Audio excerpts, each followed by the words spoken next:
కొందరి దృష్టిలో సక్సెస్ అంటే బాగా డబ్బు సంపాదించడం, మరికొందరి దృష్టిలో సక్సెస్ అంటే తాము అనుకున్న రంగంలో బాగా రాణించి మంచి పేరు, మెడల్స్ సాధించడం. ఇంకొందరికి సక్సెస్ అంటే సింపుల్గా ఒక ఇల్లు కట్టుకోవడం, ఉద్యోగం సంపాదించుకోవడం, ఆనందంగా జీవితాన్ని సాగించడం. భావం ఏదైనా కావచ్చు, కానీ ఒక మనిషి గొప్పవాడు అవడానికి ముఖ్య కారణాలు మాత్రం రెండు. ఒకటి పెయిన్, ఇంకొకటి ప్యాషన్. మొదటి దాంట్లో మనకు ఉండే కష్టాలను అధిగమించడానికి చేసే పోరాటంలో విజయం సాధించి గొప్పవాళ్లమైతే, రెండో దాంట్లో మనకు వచ్చే అడ్డంకులను ఎదిరించి మన లక్ష్యాన్ని సాధించడం ద్వారా గొప్పవాళ్లమవుతాం. ముందుగా పెయిన్ అంటే బాధ లేదా కష్టం. ప్రతి మనిషి జీవితంలో ఒక కష్టం ఉంటుంది. ఆ మనిషి తన ప్లాన్స్తో, స్ట్రాటజీస్తో, తెలివితో ఆ కష్టాన్ని ఎలా అధిగమించాడు అన్నదే రాబోయే తరానికి ఒక ఇన్స్పిరేషనల్ స్టోరీగా మారుతుంది. నేను 10వ తరగతి చదువుతున్నప్పుడు ఇంగ్లీష్లో ఒక స్టోరీ ఉండేది. ఆ కథలోని వ్యక్తి పేరు నిక్. అతడు పుట్టడంతోనే 2 చేతులు 2 కాళ్ళు లేకుండా పుట్టాడు. అతడు పుట్టినప్పుడు అతనిని చూసి వాళ్ళ అమ్మ భయపడి హాస్పిటల్ రూమ్ నుంచి బయటకు వెళ్ళిపోయింది. ఇంత వేగంగా ముందుకు సాగుతున్న ఈ ప్రపంచంలో తన కొడుకు ఎలా రాణిస్తాడు అని అతని తల్లిదండ్రులు ఎంతో బాధపడ్డారు. అయితే అందరికీ 5 వేళ్లు ఉంటే కొంతమందికి మాత్రం 6 వేళ్లు ఉంటాయి. కానీ ఆ 6వ వేలు వల్ల ఎటువంటి ఉపయోగమూ ఉండదు. అలాగే నిక్కి కూడా తన తొడభాగంలో అచ్చం ఆ 6వ వేలులాగానే ఒక చిన్న కాలు ఉంటుంది. దానినే నిక్ తన ఆయుధంగా మార్చుకున్నాడు. దాని సహాయంతో అతడు అన్నీ ఉన్న మనిషి ఏమైతే చేయగలడో అవన్నీ చేస్తాడు.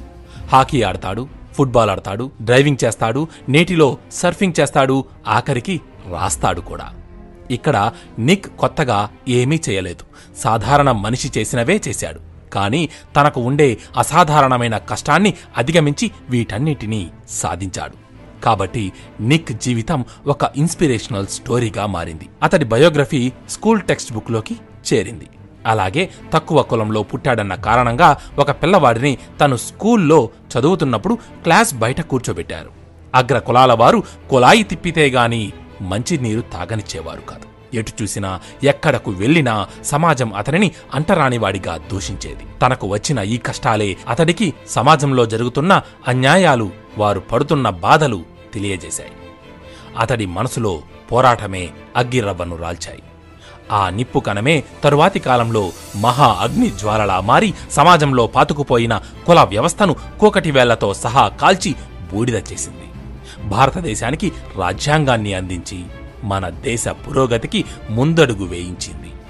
ఈ విజయగాథ మరెవరిదో కాదు, మనందరికీ తెలిసిందే.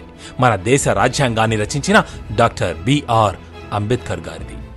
ఒకవేళ అంబేద్కర్ గారు అగ్రకులంలో పుట్టుంటే మన దేశం ఇలా ఉండేది కాదేమో. నిక్కి పుట్టుకతోనే అన్ని అవయవాలు ఉండుంటే అతడి జీవిత చరిత్ర స్కూల్ టెక్స్ట్ బుక్లోకి వచ్చేది కాదేమో. ఒక బాగా పేరున్న పొలిటీషియన్ కొడుకుగా పుట్టి నరేంద్ర మోదీ గారు పీఎం అయ్యుంటే ఆయనకు అంత గొప్ప పేరు వచ్చేది కాదేమో. టీ అమ్మే స్థాయి నుంచి ఎదిగి మన దేశానికి ప్రధానమంత్రి అయ్యారు. కాబట్టే యువతకు ఆయన ఆదర్శంగా నిలిచారు. చిన్నప్పుడు ఇంటింటా తిరిగి పేపర్లు వేసేవారు కాబట్టే ఏపీజే అబ్దుల్ కలాం గారు పీపుల్స్ ప్రెసిడెంట్గా పేరుగాంచారు. ఇలా నేడు విజేతలుగా నిలిచిన ప్రతి ఒక్కరూ గతంలో వారి జీవితంలో ఎన్నో కష్టాలను, బాధలను అనుభవించిన వారే. కాబట్టి ఎప్పుడూ కష్టాలను శత్రువులుగా చూడకూడదు. మన గెలుపు ప్రయాణంలో మనల్ని మరొక మెట్టు ఎక్కించే సాధనాలుగానే వాటిని భావించాలి. ఇక రెండవది ప్యాషన్ అంటే బలమైన కోరిక లేదా లక్ష్యం.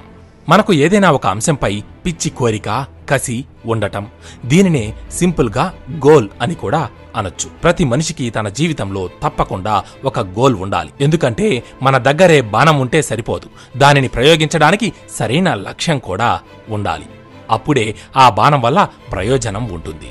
అలాగే మన దగ్గర ఎంత టాలెంట్ ఉన్నా మనకంటూ ఒక గోల్ లేకపోతే అదంతా వ్యర్థమే. ఉదాహరణకు మనం పికాసో కన్నా అద్భుతంగా పెయింటింగ్ వేయగలం అనుకుందాం. కానీ మనం డ్రాయింగ్ పై శ్రద్ధ పెట్టకుండా ఏదో ఒక ఉద్యోగం చేసుకుంటూ ఉంటే ఆ టాలెంట్ వృధానే కదా. అంతేకాకుండా మనం ఎప్పుడైతే మనకు నచ్చిన పని చేస్తామో ఆ పనిని ఇంకా శ్రద్ధగా చేస్తాం. అవసరమైన దానికన్నా ఎక్కువగా కష్టపడతాం. ఎందుకంటే ఇష్టపడి చేసే పనిలో కష్టం తెలియదు కాబట్టి. మనకు ఇష్టమైన పని ఎంత కష్టమైనా ఎంతో ఆనందంగా చేస్తాం.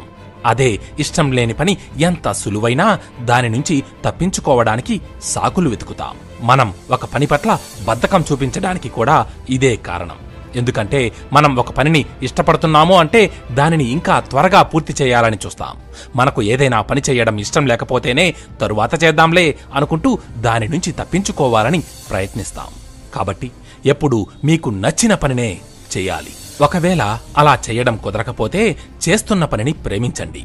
అప్పుడే మనం అనుకున్న దానిలో త్వరగా విజయం సాధిస్తాం. అలాగే మన గోల్స్ కూడా ఎప్పుడూ పెద్దగా ఉండాలి. అప్పుడే మనం కూడా జీవితంలో ఉన్నత స్థాయికి చేరుకుంటాం. ఎప్పుడు దేనిని చూసైనా సరే ఇది నా వల్ల కాదు అని అనుకోకూడదు. ఎందుకంటే మానవ శక్తి సామర్థ్యాలు పరిమితమైనవి కావు. ఆకాశానికి ఎలా అయితే హద్దులు లేవో అలాగే ఒక మనిషి తెలివితేటలకు, సామర్థ్యానికి, శక్తికి హద్దనేది లేదు. అవి అనంతమైనవి. మనం ఎంతగా వాటికి పదును పెడితే అవి అంతగా మెరుస్తాయి. నేను ఎలాగైనా సరే ఒక మంచి క్రికెటర్ అవ్వాలి అని అనుకున్నాడు కాబట్టే మహేంద్ర సింగ్ ధోని ఇండియన్ క్రికెట్ టీంకి కెప్టెన్ అవ్వగలిగాడు. లేదంటే వాళ్ళ నాన్న చెప్పినట్టుగా ఓ చిన్న ఉద్యోగం చేసుకుంటూ జీవితాన్ని ఏదో అలా గడిపి ఉండేవాడేమో. ఒక బలమైన ఆశయం ఉండబట్టే నేడు ఎలాన్ మస్క్ ప్రపంచంలోనే అత్యంత ధనవంతుడిగా నిలిచాడు. ఇలా ఎంతో మంది మహనీయుల చరిత్రలు మనకు ఆదర్శాలుగా నిలిచి తీరుతున్నాయి.